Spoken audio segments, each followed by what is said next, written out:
everybody. Welcome to the Wednesday card of this week's tarot story. We have Death Reversed. So, another major arcana card, our second major arcana card so far this week. We have one more coming, and another reversal.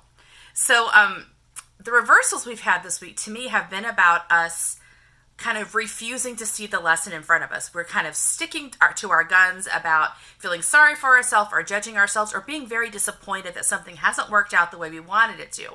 And so instead of saying, what does this situation teach me? We're like, no, this is just bad. I'm just going to feel sorry for myself. So the death reverse to me is kind of a continuation of this stubbornness we have sometimes. And the momentum we're in is kind of a negative momentum. And it's hard when you're in the place of a negative momentum of feeling sorry for yourself or being angry or being disappointed. It is hard to kind of put the brakes on that momentum and turn it around. But I believe that really is the lesson we're getting this week. So the death card is not about literal death.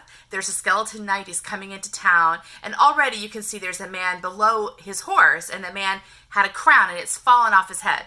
So when death shows up in the card, basically it's saying it's killing off an old way of being, an old establishment, an old pattern. And bringing it to an end. And in the tarot, as in life, death always results in new life. So in the background, you can see there's a sun coming up, representing a new day that is dawning.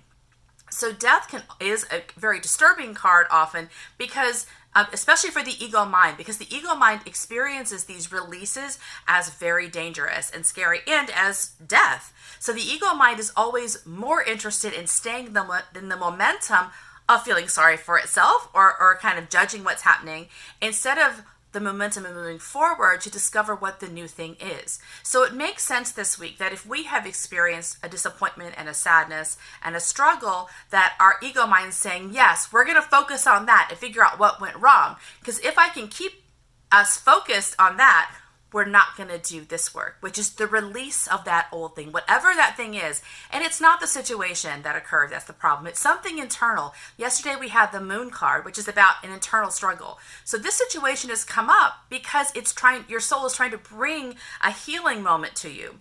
So instead of focusing on what went wrong, you focus on why it happened and what it's trying to teach you. And the death card is about finally saying, all right, I engage this thing and I release this thing so that I can start something new.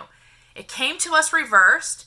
So the task is to turn it over for ourselves and say, I'm willing to do this work. I trust my soul that has brought me to this place. And I have been disappointed and I have been stuck, but that is not where I'm going to live forever. Instead, I'm going to ask the questions of how this works for my higher good and commit myself to figuring that out. See you tomorrow for our next card. Bye.